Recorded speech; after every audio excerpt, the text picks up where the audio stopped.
வணக்கம். Electronics training இன் Tamil. Electronics training இன் தமிழ் சேனலில் இன்றைக்கி நான் பார்க்க போகிற video battery charging circuit with auto cut off. இதான் நான் பார்க்க போகிறோம். இதுக்கு முன்னாடி ப்ரீவியஸ் நிறைய வீடியோஸ் அப்லோட் பண்ணியிருக்கோம்.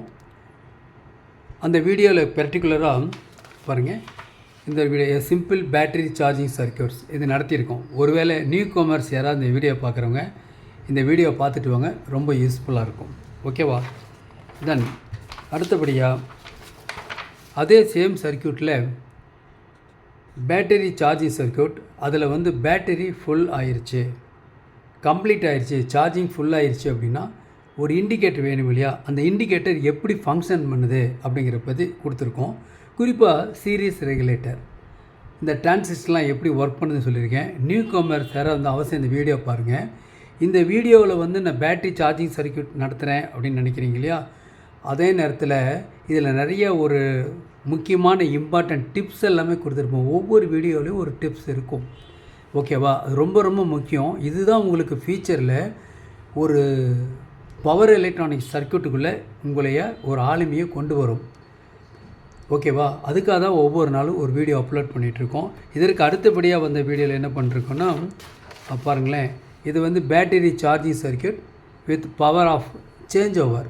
பவர் ஆஃப் ஆயிடுச்சுன்னு வச்சுக்கோங்களேன், கரண்ட்டு கட் ஆகிருச்சு அப்படின்னா உடனே எப்படி இன்வெர்ட்டர் உடனே எப்படி ஆன் ஆகுறது?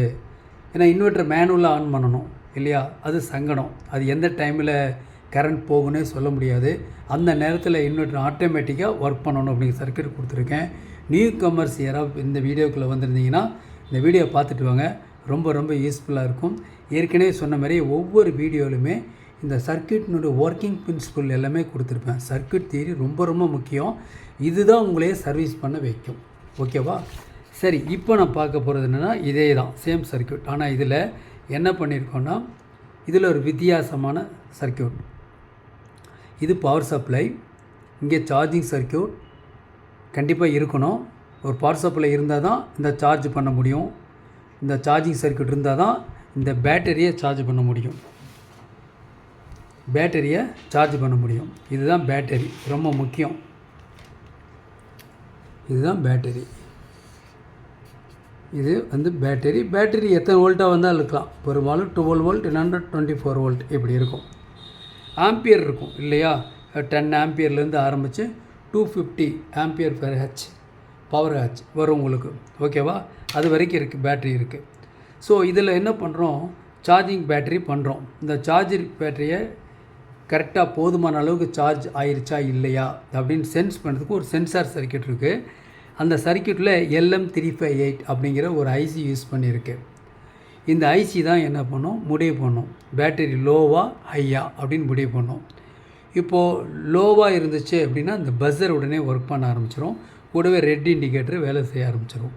ஒருவேளை ஹைன்னு வச்சுக்கோங்களேன், அப்போ என்ன பண்ணும் அப்படின்னா இந்த இடத்துல ரிலே கான்டாக்ட் ஆகும், க்ரீன் லைட் எரியும், சார்ஜ் ஃபுல் அப்படின்னு இன்ஃபர்மேஷன் வரும். அட் த சேம் டைம் என்ன பண்ணுன்னா இந்த ஒட்டுமொத்த சர்க்யூட்டுக்கு சப்ளை வந்துட்டுருக்கு இல்லையா, இந்த லைனை ஓப்பன் பண்ணிடும். அப்போ ஏசி உள்ளே வராது. ஓகேவா? அந்த மாதிரி பண்ணும்.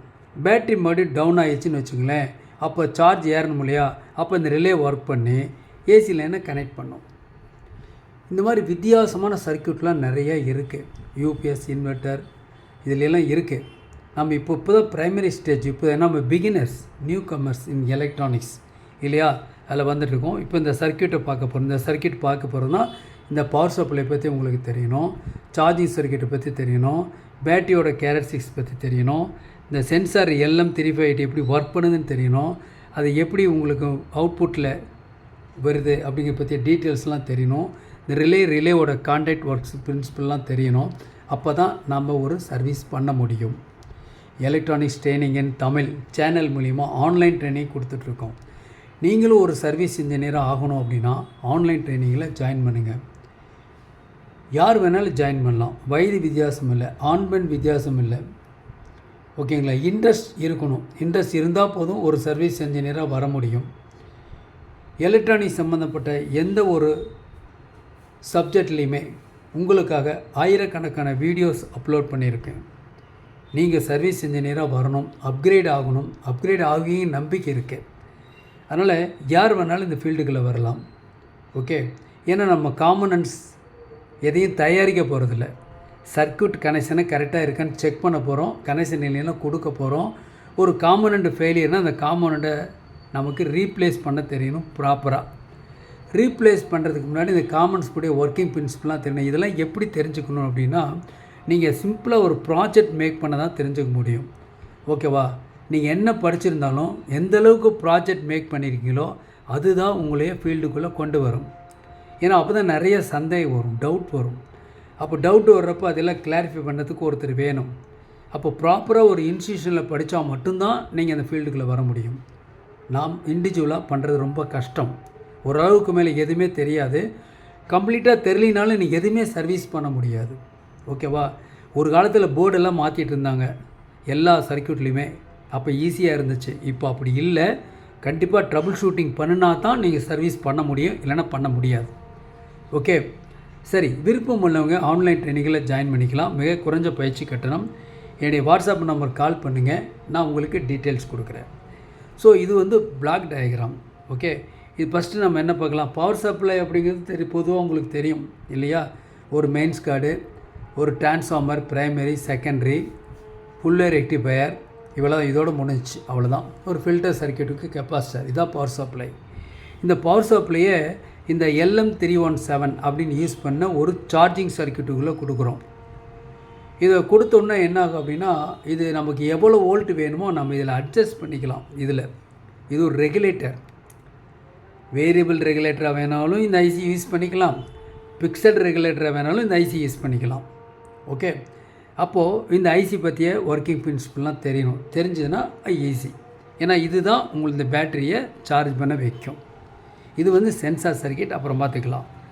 அப்போ LM317 அப்படின்னு தெரிஞ்சுக்கணும் அப்படின்னா, இது ஒரு ப்ராஜெக்ட் லாஸ்ட் டைம் பண்ணினது பாருங்களேன்.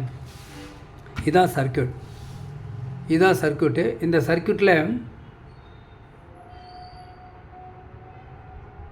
சர்க்யூட்டில் பார்த்தீங்கன்னா இதுதான் பவர் சப்ளை. இது உங்களுக்கு தெரியும், பார்த்தாவே தெரியுது. ஒரு மெயின்ஸ் கார்டு, ஆன் ஆஃப் சுவிட்சு, AC phase, primary, secondary, fridge rectifier, filter capacitor, இது வரைக்கும். அப்போது இதுதான் அந்த செக்ஷன் LM317. இந்த ஐசிக்குள்ளே இன்புட் கொடுத்து அவுட்புட்டை வெளியில் எடுக்கிறோம். இது லோடுக்கு யூஸ் பண்ணுறோம். இதுதான் சர்க்யூட். இந்த சர்க்யூட்டில் ரொம்ப சிம்பிளாக பார்த்தோம்னா,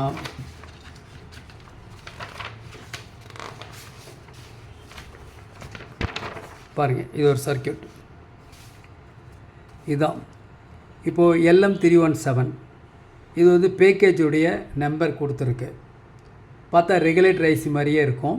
இப்போ ரெகுலேட்டர் ஐசின்னு உங்களுக்கு தெரியும் இல்லையா? 7805 வரிசையாக இருக்குது. 6, 8, 9, 12, 15, 18, 24 இப்படியெல்லாம் இருக்குது. அதில் பாசிட்டிவ் ரெகுலேட்டர் இருக்குது, நெகட்டிவ் ரெகுலேட்டர் ரெண்டுமே இருக்குது. ஆனால் அதெல்லாம் ஃபிக்ஸட் ரெகுலேட்டர்ஸ். நம்ம வேரியபிள் ரெகுலேட்டர்ஸ் எப்போ தேவைப்படும்? உதாரணமாக நாம் ஒரு பிகினர்ஸ் இல்லையா, நியூ கமர்ஸ் அப்படின்னா நமக்கு ஒரு பவர் சப்ளை கண்டிப்பாக வேணும். ஸ்டூடெண்ட்டுக்கு எல்லாருமே அந்த 9 வோல்ட் பேட்டரியை வச்சுருப்பாங்க. 12 வோல்ட் சர்க்யூட்டுக்கும் ப்ராஜெக்ட்டுக்கும் அதே யூஸ் பண்ணிக்குவாங்க. 9 வோல்ட்டுக்கு அதே யூஸ் பண்ணிக்குவாங்க. இன்னும் சொல்லப்போனால் 6 வோல்ட் ஒர்க்கிங் பிரின்சிபல் இருந்தாலும் அதே யூஸ் பண்ணுவாங்க. ஆனால் அப்படி யூஸ் பண்ணக்கூடாது. ஓகேவா? என்ன பண்ணணும்? நீங்கள் முதல்ல ஃபஸ்ட்டு மேக் பண்ணுறதே ஒரு பவர் சப்ளை சர்க்யூட்டாக தான் இருக்கணும். பவர் சப்ளைனா எப்படி? நமக்கு தெரியும் 230 வோல்ட் ஏசி வரும். அதை ஸ்டெப் டவுன் டிரான்ஸ்ஃபார்மர் மூலிமா ஸ்டெப் டவுன் பண்ணி ரெக்டிஃபை பண்ணி ஃபில்டர் பண்ணி அவுட்புட் எடுத்துக்குவோம். இப்போது ஒரு 12 வோல்ட் அவுட்புட் வர வச்சிடலாம். ஆனால் நமக்கு தேவையான வோல்ட் வந்து 1.2 இருக்கும். ஒரு ப்ராஜெக்ட் பண்ணுறதுக்கு 1.5, 1.2, 1.5 கம்யூனிகேஷனில் தேவைப்படும். ஓகேங்களா? தென் 3 வோல்ட், 3.3, 5 வோல்ட், 5.1, 6.2, 8.2, 9.2 இப்படியெல்லாம் தேவைப்படும். ஓகே, அப்போ அந்த மாதிரி நேரத்தில் என்ன பண்ணுறது? பவர் சப்ளை ஃபிக்ஸட் ரெகுலேட்டர் தான் யூஸ் பண்ண முடியாது. ஓகே, அதையெல்லாம் அவாய்ட் பண்ணிவிட்டு இப்படி வந்திருக்க LM317 இந்த ஐசி யூஸ் பண்ண சர்க்யூட்டை நீங்களே படத்தில் பார்த்துருக்கீங்க இல்லையா? 40 வோல்ட் இன்புட் கொடுக்குறோம், அவுட்புட்டில் 1.2 வோல்ட் எடுக்கலாம். இந்த கண்ட்ரோலை வேரி பண்ண வோல்ட் அப் டு 37 வோல்ட் வரைக்கும் நம்ம என்ன பண்ணலாம், கொண்டுட்டு வரலாம். வருமா வராதா? அப்போ இந்த ப்ராஜெக்ட் நம்ம பண்ணி பார்த்தா தான் நம்ம புரிஞ்சுக்க முடியும். ஓகேவா? அப்போது இந்த ஐசி எடுத்துட்டிங்கன்னா 3வது பின் வந்து பின் வந்து இன்புட்டு, 2வது பின் அவுட்புட்டு, 1வது பின் வந்து அட்ஜஸ்ட். இவ்வளோ தான், ரொம்ப சிம்பிள். ஏதாவது காமன்ஸ் ஏதாவது அதிகமாக இருக்கா? ஒன்றுமே இல்லை. இந்த இடத்துல ஒரு 330 ஓகேவா கேபிஎஃப் இருக்குது. இந்த இடத்துல 1 MFD ஆர் 10 MFD எந்த கெப்பாசிட்டர்னா ஆஸ் பர் சர்க்கியூட் படி யூஸ் பண்ணிக்கலாம். அப்போது இவ்வளோ பெரிய வோல்டேஜ் கொடுத்தாலும் நம்ம இதை என்ன பண்ண முடியும், இவ்வளோ வோல்ட்டை அவுட்புட் எடுக்க முடியும். இந்த கண்ட்ரோல் அட்ஜஸ்ட் பண்ண வோல்ட் வேரி ஆகிட்டே இருக்கும். அப்போ இதைத்தான் நம்ம பேட்டரி சார்ஜிங் சர்க்கியூட்டுக்கு நம்ம யூஸ் பண்ணுறோம். அப்போ இந்த சர்க்கியூட் பற்றி நமக்கு தெரியணும், இந்த ஐசி பற்றி தெரியணும். ஐசி பார்க்குறீங்க இல்லையா, இதை ஐசியை பார்க்குறப்ப இதுதான் வந்து விசிபிளாக இருக்கணும். டிரான்சிஸ்டர் சிம்பிள்லாம் இருக்குது இல்லையா, ஐசிக்கெல்லாம் வேறு இல்லையா. இது பார்த்தா இப்படி தான் ஐசி இருக்கும். இதில் 1வது பின் அட்ஜஸ்ட்னு போட்டிருக்கு, 2வது பின் அவுட்புட், 3வது பின் இன்புட். இதுதான், இதை பேஸ் பண்ணி ஒரு சர்க்கியூட்.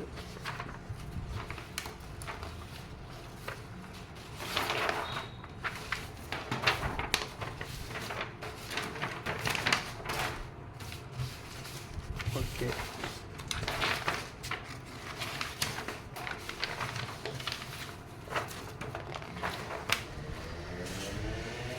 பாருங்கள், இதுதான் சர்க்கியூட். அப்போது ப்ரைமரி, இது டிரான்ஸ்ஃபார்மரில் வரக்கூடிய இது மென்ஷன் பண்ணுறது ப்ரைமரி. இது பிரிட்ஜ் ரெக்டிஃபயர், தென் ஃபில்டர் கெப்பாசிட்டர் 1000 MFD. இது ஐசி LM317, 3வது பின் இன்புட், 2வது பின் அவுட்புட். இது அட்ஜஸ்ட், ஒரு பிக்சர் ரெசன்ஸ், ஒரு வேரியபிள் ரெசன்ஸ், ஒரு ஐசி, 2 கெப்பாசிட்டர் HF LF. அவ்வளோதான், ஒன்றுமில்லை, ரொம்ப சிம்பிள் சர்க்கியூட். ஓகே, அப்போது இந்த LM317 இந்த ஐசி உபயோகப்படுத்தி நம்மளால் என்ன பண்ண முடியும், ஒரு அட்ஜஸ்டபிள் பவர் சப்ளையை நம்மளால் உருவாக்க முடியும். அப்படி ஒரு அட்ஜஸ்டபிள் பவர் சப்ளையை உருவாக்கிட்டோம்னா நம்ம என்ன பண்ண முடியும், வெவ்வேறு அப்ளிகேஷனுக்கு நம்ம இதை யூஸ் பண்ண முடியும். குறிப்பாக பேட்டரி சார்ஜிங் சர்க்கியூட் தான் நம்ம பார்த்துக்கிட்டு இருக்கிறோம். அதில் கண்டிப்பாக நம்ம யூஸ் பண்ண போகிறோம். ஓகே, இது சம்மந்தமான ஒரு ப்ராக்டிக்கல் வீடியோ அடுத்த வீடியோ இருக்கும், பார்க்கலாம். தேங்க்ஸ் ஃபார் வாட்சிங் திஸ் வீடியோ. நெக்ஸ்ட்டு நாளைக்கு இன்னொரு கான்செப்ட், அது பர்டிகுலராக இதனுடைய ப்ராக்டிக்கல் வீடியோ இப்போ நம்ம பார்க்க போகிறோம்.